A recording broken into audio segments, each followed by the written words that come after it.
TV. And if you have C Spire TV, you can find it on channel 70 right next to the Weather Channel, which I do believe many of you have been watching today in Mississippi. But our next guest watches it all the time. We've got Stan with the North Mississippi Storm Chasers and Spotters joining us today. And every time severe weather event stirs up, a group of 35 of them volunteer their time to make sure we have the latest information. So welcome, Stan. Oh, thank you. Glad to be here. Well, I think this is so cool, and I promise you I didn't call in the weather today just to compliment you being on good things, but I do think it's a coincidence that we kind of have a dreary bad weather day and we're talking to a storm chaser. Did I take you away from your work to join us today? I took a little vacation time, so it's all good. It's all good. Okay, so tell us how this worked. The North Mississippi Storm Chasers and Spotters. You guys there's 35 of you, and you volunteer. How do you come to this 35? How do you get to become a storm chaser? Typically, you don't have to, be a member of a team. Anybody can do it. It's recommended you take, storm chaser, spotter classes, and then maybe ride along with others to get the feel of it. But the biggest thing is you've just got to have a passion, love to see severe weather, and don't mind getting out into bad weather, and then want to help save lives by doing so. Which I know you guys do because you provide latest information, you take the risk, you get out there. This isn't, it's a lot of fun and a thrill for you, but there's also a lot of real risks that come involved with it. Stan, how did you get involved with this? At what point in your life did you say, I don't want to hide in my safe place or run from the weather, I want to run to it? It was a slow process. When I was a child, I was terrified of just thunderstorms. If it was a loud clap of thunder, made the windows rattle at night, I was in my parents' bedroom. But I slowly started getting more interested in it. And, I'd read about it, I'd watch things on TV about it, and my fear turned to fascination until one day, about 10 years ago, he said, I'm going to do it. I'm going to go out there. Didn't have a smartphone, didn't have a radar. I was basically just took out in the car, and I kept calling my wife back, hey, on the TV, where they're saying the storms are now. And I'd go try to see what I could see, and it's just evolved from there. What was the one that made you go, okay, this was a thrill? Like, what was the first thing you saw in person that you were like, wow, I can't believe Mother Nature did that, and I got to see it, and I'm going to do this again? It had to have been my first tornado that I saw back in 2013 over in Arkansas. I had gone over there. I knew it was supposed to have been a bad weather day, and I'd been watching one storm. It didn't look like it was going to do anything, so I was just driving to get on another one. And then between here and there, one just spun up right in front of me and crossed the road, and I'm like, yeah, I'm hooked. Man, I would have tucked my tail and hightailed it right back to probably a drier place. But that's where it differs. That's where you have those that head out there and look for it to make sure folks know when it's coming or where it's at versus us who are sitting at home glued to our TVs or now our smart devices to, understand the latest information. When you talk about a bad weather day, though, Stan, like right now, I think over the last couple of days, everybody listening to Good Things has gotten some rain in some form or fashion, some more than others. But we haven't really had any severe weather yet, maybe some flooding in some parts, but not in terms of tornadic. What gets on your guys' radar for the North Mississippi Storm Chasers? What's considered a bad weather day? Typically for us, if we want to go out, right now we haven't seen any severe weather in a while. We're all pretty antsy, so we're prone to go out just to see if we can see lightning. But typically, if it looks like it could be, any kind of severe weather, whether that be severe wind, hail, or tornadoes, if it starts where it looks like it could be a severe risk of some kind of life-threatening or property-damaging weather, then we'll go out and see what we can see. And then what do you do with that information, Stan? I think it was this past April or May that we had the record number of tornadoes that probably kept you guys super busy. And so when you go out and it is a bad weather day or a tornado watch or warning kind of day, what are you guys doing? What are you taking with you now to sort of relay that information? All right. We typically, our first responsibilities will report anything we see back to the National Weather Service that is responsible for the area we're in. here that's usually Jackson or Memphis, depending on what part of the state we're in. We are also tied in with the WTVA, and we'll relay information back to them, especially if it storms within their coverage area. So that's the two big things we do is we get it to the information of the National Weather Service and then to our media affiliate, WTVA, so they can update their warnings and update the information they give to the public.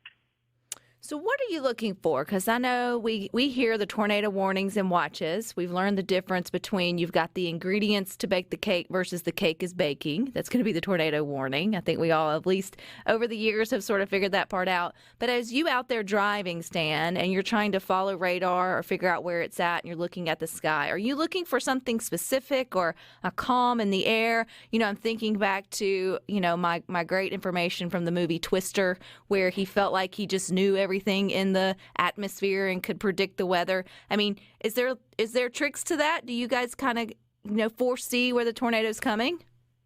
Not really. I mean, that's a lot of Hollywood. When we're out, we're looking for like visual cues that a tornado may be getting ready to form, whether that be, like a wall cloud forming at the base of the storm.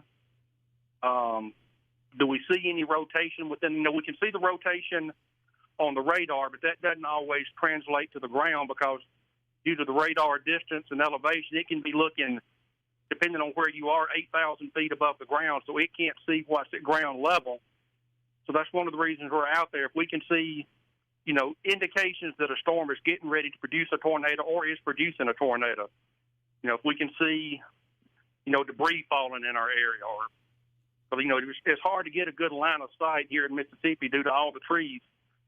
So a lot of times you're just looking for other visual clues. So you've got to be sometimes within a quarter of a half mile of a tornado to actually see it. But if we can see, rotation in the base of the storm, if we have debris falling in our area, just anything that we can say, hey, things aren't normal right now.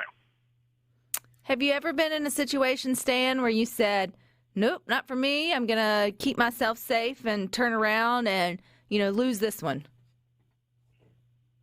I have one time, it was the day of the Holly Springs tornado back a few years ago. We had just seen that when we're on it.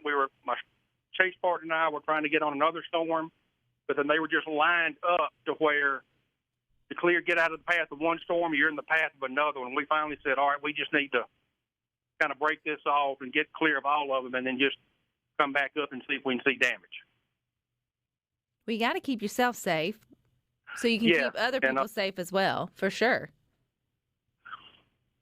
And I will say I have unintentionally, I want to stress unintentionally, been hit by 3 tornadoes while I'm out chasing, and I don't recommend it. So sometimes discretion is the better part of valor. So were you in your truck whenever that happened, Stan? Yes. Did you do what they tell you to do, and it's like get out and find the ditch to lay in, or did you just hang on tight and pray to Jesus? I would like to say I obeyed all the safety rules, but I hung on tight. Did you see a cow flying across the...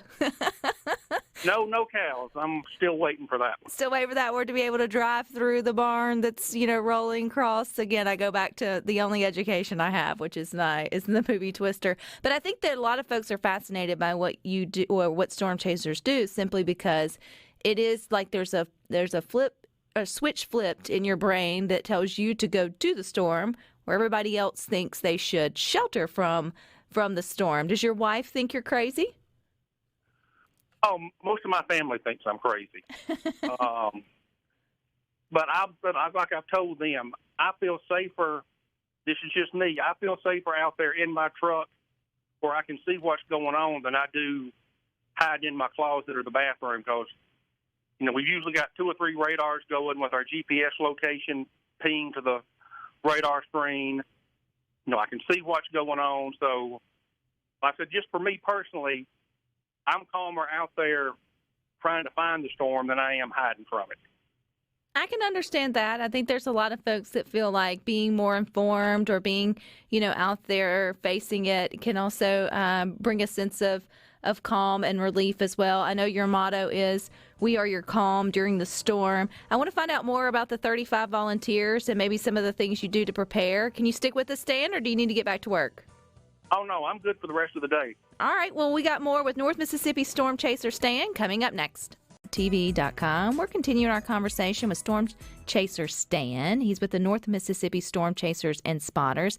And Stan, we got a text message on our C Spire text line from Jason. He said he's a spotter and that you are correct. Very often radar is late picking up rotation or showing things that don't translate to the ground. And so it's usually good that it's safer if you can see something coming versus not. How on percentage-wise, it doesn't have to be a perfect percentage, Stan, are the storms at night versus the daytime that you guys have to go out and chase after? We try to mainly do it during the day, but as you know, Mississippi and the South in general is notorious for nocturnal tornadoes.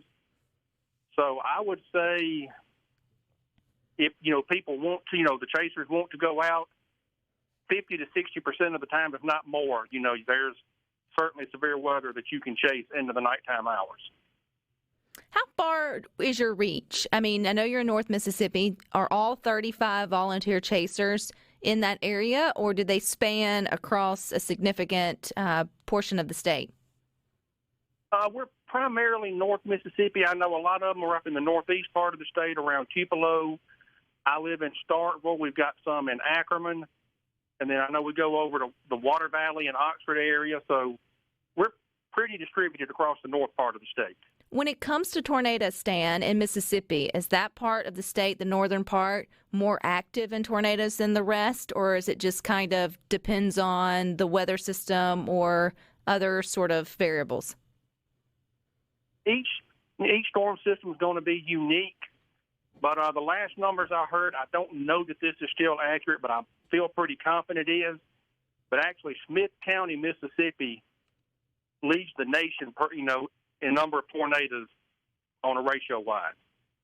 So I would say central Mississippi probably gets a little more than North Mississippi, but that's just going to be at the whim of each storm system. I wonder if that has anything to do with why their watermelons are so good. Who knows? It could be something in the atmosphere. Maybe they get just enough rain and hail on them to make them good. Anything is possible, and anything is obviously possible with any weather pattern or weather system. So when do you all, as storm chasers, start sort of marking your calendar or your antenna goes up for severe weather? Because now, with the beauty of radar and sort of the other technology, you do have forecasters that will start telling you warnings days out, it feels like, if a severe weather event may be lurking. So when do y'all start really honing in on a night or a day that you're going to go out and actually start looking? Most of us, being the weather nerds that we are, will look at the forecast models on a daily basis. And once you start getting into our peak severe weather season, which for here, the spring season is going to be mid-March to the first week or two of May. And then we'll typically get a fall season that can be anywhere from November into January. But once we start getting into those peak times, we're watching the models every day, and we'll see something, and we may see it starting to show something 10 or 12 days out.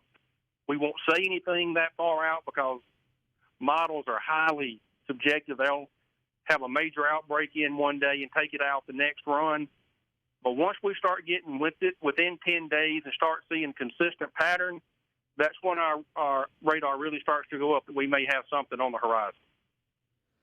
And then what's the chatter behind closed doors? I know you have a Facebook group. It's the North Mississippi Storm Chasers. You've got like 70,000 members in there that look to you guys to keep them updated or at least to alert them with weather.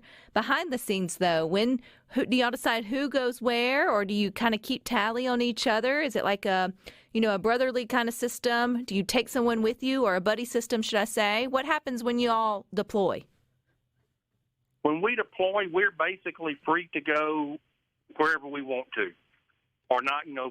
Can't go out one day. We may skip the storm, but when we go out, we've watched the weather. We think we have a pretty good idea of where the storms are going to develop, so we're free to go wherever we want to go to try to set up on the storms.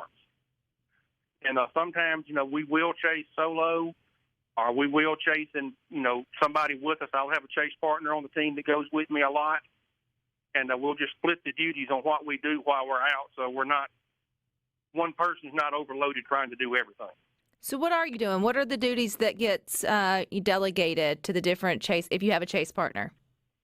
All right, when I know with my chase partner, and his name is Tom, when we go out, we've got it split up. I'm usually driving. I'll have a radar I'm watching. He'll have a radar he's watching. Sometimes we may be watching two different storms, trying to see which one we need to move on. But then once we see something, we have it. He'll navigate for me. But when we see something we need to report, it's split up. I'll report to the National Weather Service.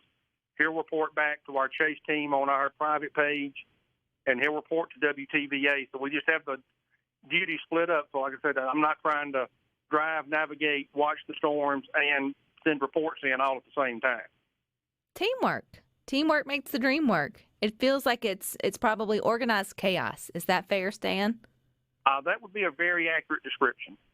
I can only imagine. And then to a thrill at sort of the same time as well. You mentioned if it's the down seasons, you all get antsy and start looking for lightning. Does Mississippi have some great lightning history or stories or times that you have seen?